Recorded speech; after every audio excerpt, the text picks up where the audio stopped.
Capítulo 16. El nudo. Bella dormía tan profundamente esta noche que resultaba enervante. Me daba la sensación de que había pasado ya mucho tiempo y, desde entonces, desde el primer momento en que había percibido su olor, me había sentido impotente a la hora de evitar que mi estado de ánimo virase desbocado de un extremo al otro a cada minuto del día. Esta noche era peor de lo habitual. La carga que suponía la amenaza del peligro inmediato me había llevado a un pico de tensión mental, más allá de cualquier cosa que hubiese conocido en un centenar de años. Y Bella continuaba durmiendo, con los miembros relajados, la tersura en la frente, los labios curvados hacia arriba en las comisuras, y la respiración en un flujo suave de entrada y salida con la constancia de un metrónomo. En todas mis noches con ella jamás la había visto dormir con semejante paz. ¿Qué significaba? Lo único que se me ocurría que podía significar era que ella no lo entendía. Pese a todas las advertencias que le había hecho, aún no se creía la verdad. Confiaba demasiado en mí y se equivocaba al hacerlo. Ni siquiera se movió cuando su padre se asomó a su habitación. Todavía era muy temprano. No había amanecido aún. Me mantuve en mi rincón, con la certeza de ser invisible en la penumbra. El remordimiento y la culpa teñían los velados pensamientos de su padre. Nada serio, pensé. Tan solo el hecho de admitir que de nuevo la estaba dejando sola. Dudó por un instante, pero el sentimiento de obligación, planes, compañeros, la promesa de llevarlos en coche, acabó tirando de él. Al menos, esa era mi mejor hipótesis. Charlie hizo un ruido espantoso al sacar sus aparejos de pesca del armario de los abrigos bajo la escalera. Bella no reaccionó al escándalo. Ni siquiera le temblaron los párpados. Después de que se marchara Charlie, me llegó a mí el turno de partir, aunque me resistía a abandonar la serenidad de la habitación de Bella. A pesar de todo, aquel sueño suyo tan placentero me había calmado los ánimos. Inhalé una última bocanada de fuego y la retuve en el pecho. Acogí el dolor y me abracé a él hasta que pudiese reabastecerlo. El alboroto se reanudó en cuanto Bella se despertó. Fue como si, a la luz del día, hubiese desvanecido toda la calma que había hallado en sus sueños. El sonido de sus movimientos era apresurado, y apartó las cortinas varias veces. Buscándome, supuse. Aquello me hacía sentir la impaciencia de volver a estar con ella, pero habíamos quedado a una hora, y no quería interrumpir sus preparativos de forma prematura. Yo había hecho ya los míos, pero tenía la sensación de que estaban incompletos. ¿Podría estar alguna vez realmente listo para un día como este? Ojalá pudiera sentir el gozo de semejante situación. Un día entero a su lado. Respuestas a todas las preguntas que pudiera hacerle. Su calor a mi alrededor. Al mismo tiempo, deseaba poder darle la espalda a su casa en aquel preciso instante y echar a correr en la dirección opuesta. Poder ser lo bastante fuerte como para huir a la otra punta del mundo y quedarme allí. No volver a ponerla en peligro jamás. Pero recordé el rostro de Bella en la visión de Alice, funesto en la penumbra, y supe que nunca podría ser tan fuerte. Cuando me dejé caer de entre las sombras del árbol y crucé el jardín delantero de su casa, ya me las había arreglado para ponerme de un humor bien sombrío. Intenté borrar de mi cara las pruebas de ese estado de ánimo, pero era como si no recordara la forma correcta de reacomodar los músculos. Llamé a la puerta con los nudillos sin hacer demasiado ruido, consciente de que ella estaba atenta, y oí el tropiezo de sus pasos en los últimos escalones del vestíbulo. Corrió hasta la puerta y se peleó con la cerradura durante un buen rato. Por fin la abrió de golpe, con tal fuerza que la estampó contra la pared con un estruendo. Me miró en los ojos y de pronto se quedó quieta, con una evidente muestra de la paz de la noche previa en su sonrisa. Mi estado de ánimo también se aligeró. Inspiré y sustituí el ardor rancio con un dolor nuevo, pero ese dolor estaba muy por debajo del gozo de estar con ella. Una curiosidad descarriada atrajo mis ojos hacia su ropa. ¿Por qué atuendo se había decidido? De inmediato recordé aquel conjunto. Ahora que lo pensaba, ese jersey estaba extendido en la posición más prominente, sobre su ordenador anticuado, con una camisa blanca debajo y unos vaqueros azules justo al lado. Beige claro, cuello blanco, vaquero en un tono medio de azul. No tuve que mirarme para saber que los tonos y el estilo eran prácticamente idénticos. Solté una carcajada. Otra vez algo en común. Buenos días. ¿Qué ocurre? Me respondió. Había un millar de respuestas a esa pregunta, y me quedé sorprendido por un instante. Pero entonces vi que se estaba mirando a sí misma e inferí que lo hacía en busca del motivo de mi risa. Vamos a juego, me expliqué. Me volví a reír mientras ella lo procesaba y procedí a examinar primero mi ropa y después la suya con cara de sorpresa. De repente, la sorpresa se transformó en un ceño fruncido. ¿Por qué? No se me ocurría ninguna razón para encontrar aquella coincidencia como algo más que ligeramente divertida. ¿Habría quizá alguna razón más profunda por la que ella hubiese elegido aquella ropa? ¿Algún motivo por el que se hubiese enfadado al reírme yo? ¿Cómo podría preguntarle eso sin que sonara extraño? De lo único que podía estar seguro era de que el motivo de su elección no había sido el mismo que el mío. Me estremecí por dentro ante la idea del propósito final de mi vestimenta y de lo que eso presagiaba. Pero tampoco debía rehuir esto. No debería querer esconderme de ella. Se merecía saberlo todo. Su sonrisa regresó al caminar conmigo hacia su camioneta. De pronto, parecía tan orgullosa de sí misma. No me iba a echar atrás respecto a la promesa que había hecho, pero tampoco me gustaba especialmente. Sabía que no era algo racional. Ella se movía todos los días en aquella antiguaya monstruosa, y nunca le había pasado nada malo. Por supuesto, era como si las catástrofes estuviesen esperando a que yo estuviese cerca para convertirme en su horrorizado testigo. Mi expresión debía de haberle hecho creer que estaba molesto por aquel acuerdo. Hicimos un trato. Se regodeó, y se inclinó sobre el asiento para quitar el pestillo de la puerta del acompañante. No pude sino desear con todas mis ganas que mis preocupaciones fuesen tan triviales. El motor destartalado cobró vida entre carraspeos. El chasis de metal vibraba con tal violencia que me preocupó que soltara algo con el traqueteo. ¿A dónde? Me dijo casi a gritos sobre aquel jaleo. Pegó un tirón de la palanca de cambios para meter la marcha atrás y miró por encima de su hombro. Ponte el cinturón.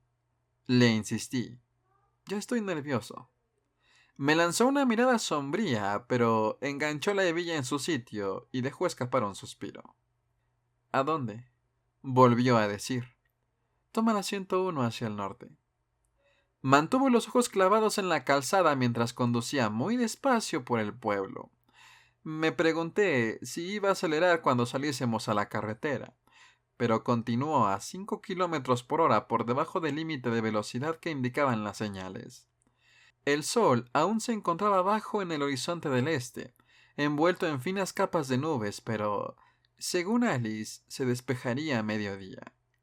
Me pregunté si, a este ritmo, estaríamos a salvo en el bosque antes de que la luz del sol me pudiese tocar. ¿Tienes intención de salir de Forks antes del anochecer? Le pregunté, consciente de que protestaría al oírme hablar mal de su camioneta. Reaccionó como esperaba. Un poco de respeto. Me soltó. Este trasto tiene los suficientes años para hacer el abuelo de tu coche. Pero sí le exigió un poco más de velocidad al motor. 3 km/h por encima del límite. Sentí un cierto alivio cuando por fin salimos del centro de Forks. No tardamos en ver más bosque que civilización por la ventanilla. El motor sonaba con el zumbido monótono de un martillo hidráulico picando granito. Bella no apartaba los ojos de la carretera ni por un segundo. Tenía ganas de decirle algo, de preguntarle en qué estaba pensando, pero no quería distraerla. Había algo casi feroz en su concentración. Gira a la derecha para tomar la 110, le dije. Asintió para sí y redujo la velocidad a un paso de tortuga para realizar el giro. Ahora avanzaremos hasta que se acabe el asfalto. ¿Qué hay allí donde se acaba el asfalto? Me preguntó. Un bosque desierto, una ausencia total de testigos, un monstruo, una senda. Su voz sonó más aguda y más tensa cuando me respondió, sin dejar de mirar aún hacia la carretera. ¿Vamos de caminata? La intranquilidad en su tono de voz me dejó preocupado. Yo no había tenido en cuenta... La distancia era muy corta y la pista no era difícil, no muy distinta del sendero de detrás de su casa. ¿Supone algún problema? ¿Había algún otro sitio donde pudiera llevarla? No había preparado ningún plan de contingencia. No, se apresuró a decir, pero seguía viendo algo de tensión en su voz. No te preocupes, le aseguré. Solo son unos 8 kilómetros y no iremos deprisa.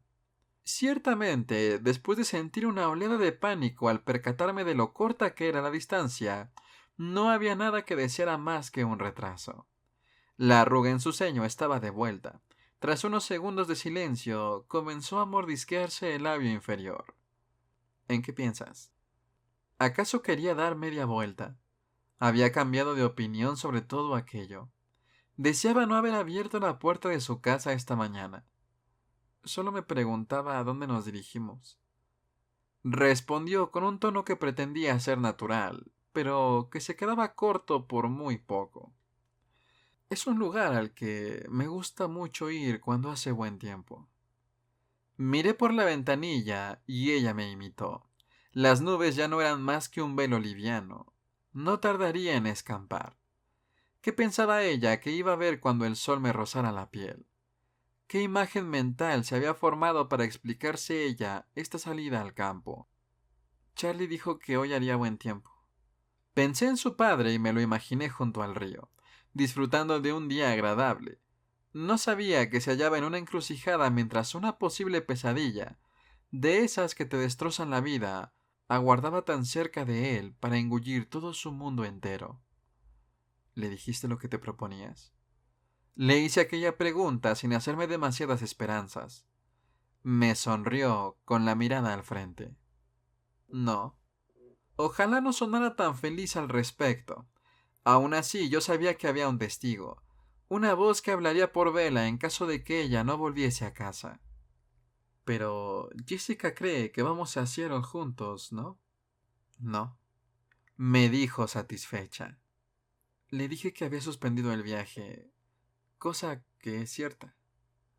¿Qué? De esto no me había enterado. Debía de haber sucedido mientras yo estaba de casa con Alice. Bella se había dedicado a cubrirme las huellas como si deseara que saliese airoso después de matarla. Nadie sabe que estás conmigo. Dio un leve respingo ante mi tono, pero entonces levantó la barbilla y forzó una sonrisa. Eso depende.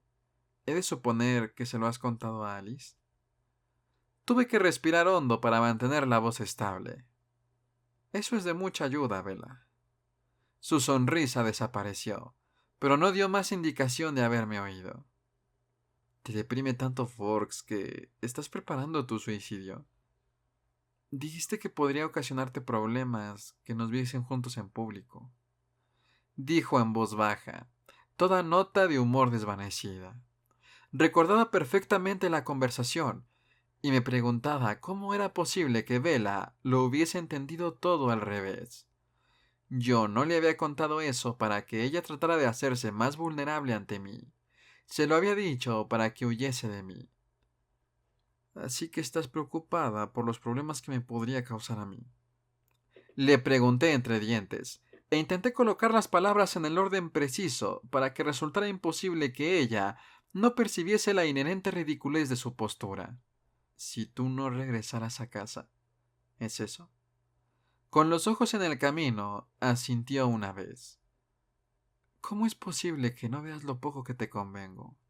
Dije en un bufido, demasiado iracundo para frenar las palabras y convertirlas en algo que resultara comprensible para ella. Decírselo nunca había funcionado. Se lo tendría que enseñar. Parecía nerviosa, pero de una forma nueva, y sus ojos estuvieron a punto de desviarse hacia mí, aunque nunca llegara a apartarlos de la carretera. Aterrorizada por mi furia, aunque no como debería estarlo. Solo le preocupaba haberme hecho infeliz. No me hacía falta leerle el pensamiento para adelantarme a aquel patrón ya conocido. Como de costumbre, no estaba realmente enfadado con ella, solo conmigo. Sí, sus reacciones ante mí eran siempre incorrectas, pero eso se debía a que, en otro sentido distinto, eran las correctas. Siempre era demasiado considerada. Me concedía un mérito que yo no me merecía, y se preocupaba por mis sentimientos como si estos importaran. Aquella mismísima bondad la había puesto en peligro. Su virtud, mi vicio, los dos opuestos que nos vinculaban.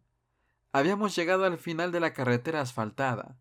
Bella aparcó la camioneta en el terreno blando y fértil del arcén y apagó el motor. El silencio repentino fue casi impactante después de una agresión auditiva tan larga. Se desabrochó el cinturón de seguridad y se bajó de la camioneta sin mirarme. De espaldas a mí se quitó el jersey por la cabeza. Le costó unos segundos de forcejeo y después se ató las mangas en la cintura. Me sorprendió ver que su camisa era un reflejo de la mía en algo más que el color. También le dejaba los brazos al descubierto hasta la altura del hombro. Aquello era más piel de la que estaba acostumbrado a ver. Pero, a pesar de la fascinación que prendió de manera inmediata, lo que sentí por encima de todo fue inquietud. Todo lo que interrumpiese mi concentración era un peligro. Suspiré. No quería seguir adelante con esto. Había muchas razones de peso, cuestiones de vida o muerte. Pero en aquel instante mi mayor miedo era la expresión de su rostro, la repulsión en sus ojos cuando por fin me viese de verdad. Pero lo afrontaría de cara, fingiría ser valiente, estar por encima de aquel temor egoísta, aunque no fuese más que una farsa. Yo también me quité el jersey, y sentí que me volvía visible de un modo muy llamativo. Jamás había dejado una parte tan extensa de mi piel al descubierto, salvo delante de mi familia.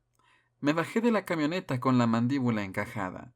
Dejé allí dentro el jersey para evitar la tentación, y cerré la puerta. Miré fijamente al bosque. Tal vez, si me salía del camino, entre los árboles, no me sentiría tan desnudo. Percibía su mirada sobre mí, pero era demasiado cobarde para girarme. En lugar de eso, miré por encima del hombro. Por aquí.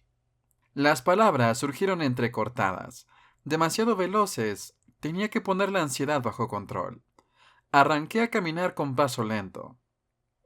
¿Y la senda? Su voz era una octava más aguda de lo normal. Volví a mirarla.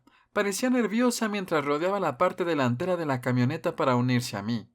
Eran tantas las cosas que le podrían resultar aterradoras que yo no podía estar seguro de cuál era la que le preocupaba más. Intenté sonar como una persona normal, desenfadado, gracioso. Quizás sí fuera capaz de rebajar su aprensión, aunque no la mía. He dicho que al final de la carretera había un sendero. No que lo fuéramos a seguir.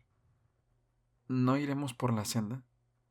Dijo la palabra senda como si se estuviese refiriendo al último chaleco salvavidas de un barco en pleno naufragio. Cuadré los hombros. Me puse una falsa sonrisa en los labios y me di la vuelta para quedar frente a ella. No voy a dejar que te pierdas, le prometí. Fue peor que la situación para la que me había estado preparando. Se quedó realmente boquiabierta, como un personaje de una de esas comedias televisivas con risas enlatadas. Me echó un vistazo rápido, y luego sus ojos reaccionaron para volver a mirarme enseguida y recorrerme la piel desnuda. Y esto no era nada. Tan solo piel pálida. Bueno, una piel con una palidez cadavérica y cincelada de un modo levemente inhumano sobre la angulosidad de mi musculatura inhumana. Si esta era su respuesta, poco más que mi piel a la sombra. Se le nubló el gesto. Fue como si le hubiera transferido mi anterior desolación, como si ésta hubiese caído sobre ella con el peso de mi centenar de años. Tal vez no necesitara más. quizá ya hubiese visto lo suficiente. ¿Quieres volver a casa?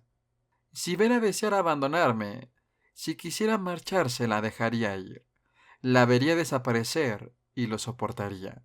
No estaba en absoluto seguro de cómo, pero hallaría la manera. En sus ojos brilló una reacción incomprensible y me dijo un no tan veloz que fue casi una réplica automática. Vino corriendo a mi lado y se acercó tanto que solo habría tenido que inclinarme unos centímetros para rozarle el brazo con el mío. ¿Qué significaba eso? ¿Qué va mal? Le pregunté. Aún había dolor en sus ojos, un dolor que no tenía sentido en combinación con sus reacciones. ¿Quería marcharse y dejarme allí o no? Cuando respondió, lo hizo con una voz tenue y prácticamente plana, sin entonación. No soy una buena senderista. Deberás tener paciencia conmigo. No terminaba de creérmelo, pero bueno, era una mentira piadosa. Era obvio que le preocupaba la ausencia de un verdadero sendero que seguir. Pero eso difícilmente bastaba para provocar aquella intensa pena que inundaba su expresión. Me incliné un poco más hacia ella y le sonreí con tanta delicadeza como pude, tratando de arrancarle otra sonrisa a ella en respuesta. Cómo odiaba aquella sombra de tristeza que no le abandonaba la comisura de los labios, los ojos. Puedo ser paciente si hago un gran esfuerzo, le garanticé con un tono de voz desenfadado. Puso una media sonrisa ante mis palabras, pero a un lado de su boca se negó a curvarse hacia arriba. Te llevaré de vuelta a casa, le prometí.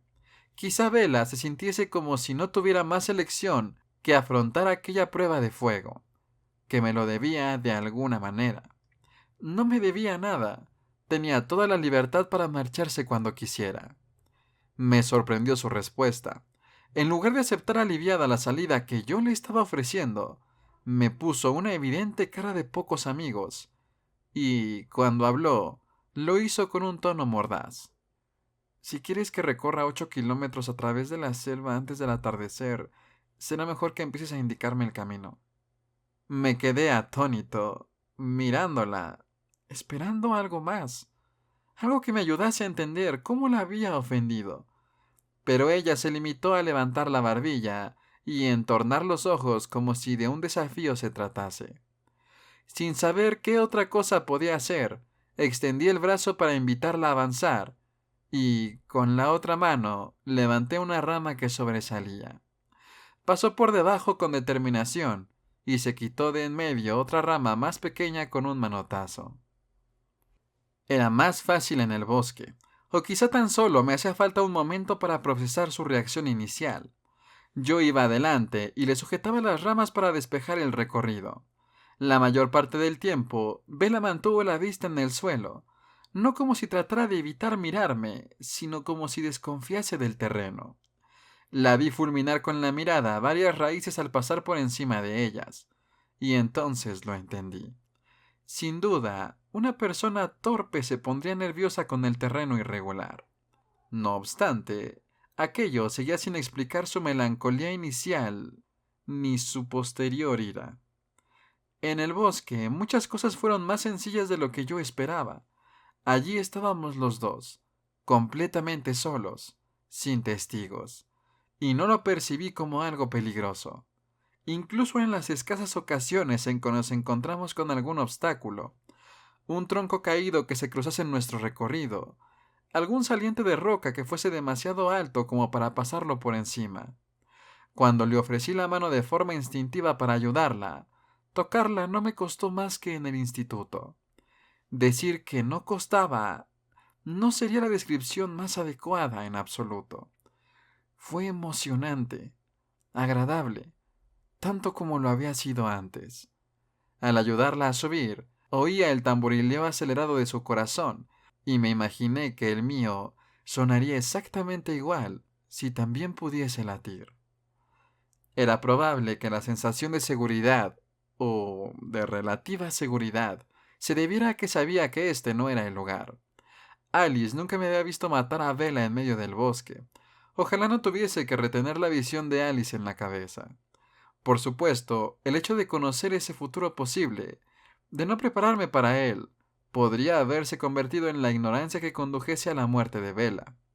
Qué concatenado y enrevesado era todo. No era la primera vez en mi vida que deseaba que mi cerebro pudiese ir más despacio. Poder obligarlo a trabajar a la velocidad de un humano, aunque solo fuese por un día, por una hora, de forma que no me diese tiempo de obsesionarme una y otra vez con los mismos problemas irresolubles. ¿Cuál fue tu cumpleaños favorito? Le pregunté. Necesitaba desesperadamente una distracción. Torció los labios en un gesto que se hallaba a medio camino entre una sonrisa sarcástica y una cara de pocos amigos. ¿Qué pasa? Le pregunté. Hoy no me toca a mí hacer preguntas. Se echó a reír y agitó la mano como si estuviese descartando aquella preocupación. No hay problema, es que no conozco la respuesta, nada más. No me van mucho los cumpleaños. Eso es algo inusual. No me venía a la cabeza ningún otro adolescente al que hubiese conocido que pensara lo mismo. Es mucha presión, me dijo encogiéndose de hombros. Los regalos y todo eso. Y si no te gustan, tienes que poner cara de póker de inmediato para no herir los sentimientos de nadie. Y la gente te mira mucho. ¿Tu madre no es de las que hacen regalos por intuición? Me imaginé. La sonrisa que me dirigió en respuesta fue críptica. Me daba cuenta de que no iba a decir nada negativo sobre su madre, aunque resultara obvio que tenía algún trauma. Caminamos en silencio durante casi 1 kilómetro. Esperaba que ella se ofreciese a cantar algo más, o que me hiciese alguna pregunta que me dijera dónde tenía puesto el pensamiento, pero mantuvo los ojos en el suelo del bosque, concentrada. Lo intenté de nuevo. ¿Quién fue tu profesor favorito en primaria? La señora Hedmanic, respondió sin dilación. En segundo, me dejaba leer en clase prácticamente lo que yo quisiera. Le sonreí. La maestra ideal. ¿Quién fue tu profesor preferido en primaria? No me acuerdo. Le recordé. Frunció el ceño. Ah, ya, perdona. No pensé que... No hace falta que te disculpes. Tardé otro medio kilómetro en pensar en otra pregunta que Bella no pudiese volver contra mí con tanta facilidad. ¿Perro o gato? Ladeó la cabeza. Pues no estoy segura. Creo que gato quizá. Muy monos, pero independientes, ¿no crees? Nunca has tenido un perro. Nunca he tenido ni lo uno ni lo otro. Mamá dice que es alérgica. Había un extraño escepticismo en su respuesta. ¿No la crees? Hizo otra pausa. No quería ser desleal. Bueno, dijo muy despacio. La he sorprendido acariciando muchos perros de otras personas. Me pregunto por qué. Me dije. Bella se echó a reír. Era un sonido despreocupado, que carecía por completo de cualquier clase de amargura. Me costó una eternidad convencerla para que me dejase tener un pez. Por fin descubrí que le preocupaba quedarse atada en casa. Ya te he contado lo mucho que le gustaba que nos largásemos todos los fines de semana que podíamos, y que fuésemos a ver algún pueblo o algún monumento histórico de poca importancia donde no hubiésemos estado. Le enseñé esas pastillas de comida para peces que se van deshaciendo poco a poco y que duran una semana, y entonces se dio. René no soporta quedarse anclada. Quiero decir, ya me tenía a mí, ¿no? Ya era suficiente con un ancla así, que te cambia tanto la vida. No iba a aceptar otra más de forma voluntaria. Mantuve una expresión hierática. Aquella perspicacia suya, de la que no tenía yo la menor duda, pues ella siempre había sabido verme con toda claridad. Le daba un giro sombrío a mi interpretación de su pasado. ¿Acaso la necesidad que sentía Bella de cuidar a los demás no tenía su fundamento en la vulnerabilidad de su madre, sino más bien en la sensación de tener que ganarse el sitio? Me enfurecía pensar que Bella se hubiera podido sentir alguna vez como una hija no deseada, o que se viera en la necesidad de demostrar su valía. Sentía el deseo más extraño de servirla de alguna manera que fuese socialmente aceptable, demostrarle a Bella que su sola existencia ya era más que suficiente. No se percató de mis intentos por controlar mi propia reacción, Soltó otra risotada y continuó. Tal vez fue una suerte que nunca probásemos con nada que fuese más grande que un pececillo de colores. No se me daba muy bien cuidar de las mascotas. Pensé que a lo mejor me había pasado dándole de comer al primero, así que me corté mucho con el segundo, pero eso fue un error. Y el tercero... Levantó la vista y me miró. La verdad es que no sé qué problema tenía el tercero. No dejaba de saltar fuera de la pecera. Al final, hubo una vez en que no lo encontré a tiempo. Frunció el ceño. 3 seguidos. Supongo que eso me convierte en un asesino en serie. Era imposible no echarse a reír. Pero Vela no pareció ofenderse. Se rió conmigo. Se nos fue pasando la diversión y la luz cambió. El sol que me había prometido Alice ya se encontraba sobre el denso dosel de la vegetación, y de inmediato me volví a sentir inquieto y nervioso. Sabía que aquella emoción, miedo escénico, era el término más aproximado que se me ocurría. Era verdaderamente absurda. ¿Y qué si Bella me encontraba repulsivo? ¿Y qué si me rechazaba asqueada? Pues perfecto, mejor que perfecto. Se trataba literalmente del menor, del más minúsculo sufrimiento que podría herirme en el día de hoy. De verdad era tan fuerte el empuje de la vanidad, de la fragilidad del ego. Jamás creí que algo así tuviese ese tipo de poder sobre mí. Y tampoco lo creía ahora. Obsesionarme con esta revelación evitaba que me obsesionara con otras cosas, como el rechazo que vendría después de la repugnancia. Que Bella se apartase de mí y saber que tendría que dejarla marchar. La aterrorizaría tanto como para que se negara a que la acompañase de vuelta hasta la camioneta. Al menos tendré que acompañarla hasta verla a salvo en el asfalto, sin duda. Entonces ya se podría marchar sola a casa. Aunque tuviera la sensación de que se me iba a desmoronar todo el cuerpo con el dolor de aquella imagen, había algo mucho peor. La prueba inminente que Alice había visto. Si no lograba pasar esa prueba, no me lo podía imaginar. ¿Cómo iba a vivir con ello? ¿Cómo iba a encontrar la manera de dejar de vivir? Qué cerca estábamos. Bella percibió el cambio de la luz cuando pasamos por una zona menos densa de bosque. Frunció el ceño con un gesto burlón. Aún no hemos llegado. Fingí un tono igualmente desenfadado. Casi. ¿Ves ese fulgor de ahí delante? Bella entornó los ojos hacia el bosque ante nosotros, y entre las cejas se le formó una arruga de concentración. ¿Debería verlo? Puede que sea un poco pronto para tus ojos. Reconocí. Se encogió de hombros. Tendré que pedir hora para visitar al oculista. Fue como si el silencio se volviese más denso conforme avanzábamos. Pude notar cuando Bella localizó la luminosidad de la pradera. Sonrió casi de modo inconsciente y alargó los pasos. Ya no miraba al suelo. Tenía los ojos clavados en el resplandor del sol que se filtraba entre los árboles. Su entusiasmo no hizo sino aumentar mi renuencia. Más tiempo. Tan solo 1 hora o 2. No podríamos detenernos aquí. Me perdonaría si me echaba atrás. Pero yo sabía que no tenía ningún sentido retrasarlo. Alice había visto que esto iba a llegar, antes o después. Evitarlo no serviría nunca para hacerlo más sencillo. Bella iba adelante ahora. No vaciló al traspasar la barrera de lechos y adentrarse en la pradera. Ojalá pudiera verle la cara. Podía imaginarme lo maravilloso que sería aquel lugar en un día como hoy.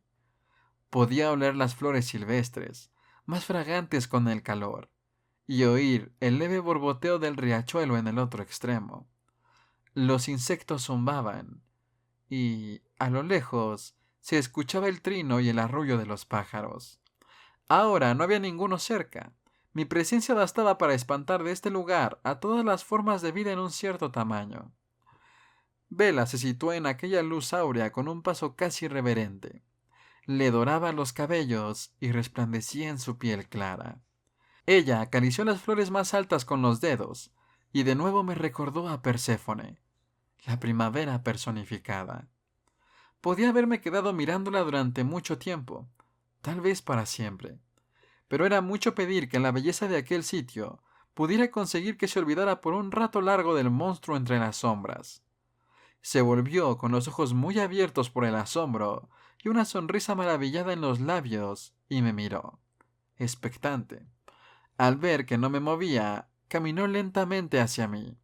Levantó un brazo y me ofreció la mano con un gesto para animarme. En ese instante, sentí con tal desesperación el deseo de ser humano que estuve a punto de quedarme paralizado. Pero no era humano, y había llegado el momento de una perfecta disciplina. Levanté la palma de la mano, una advertencia. Lo entendió, pero no estaba asustada. Dejó caer el brazo y se quedó en el sitio, a la espera, intrigada. Respiré hondo todo el aire del bosque y percibí de una manera consciente su abrasadora fragancia por primera vez en varias horas. Pese a la gran confianza que tenía en las visiones de Alice, no estaba seguro de cómo podría haber otra versión de esta historia. Bella me vería y sentiría todo aquello que debía haber sentido desde el principio: terror, repugnancia, consternación, repulsión. Y no querría volver a saber de mí. Tuve la sensación de que jamás me vería en la situación de tener que hacer nada que fuese más difícil que esto, pero me obligué a levantar el pie y a desplazar el peso de mi cuerpo hacia adelante.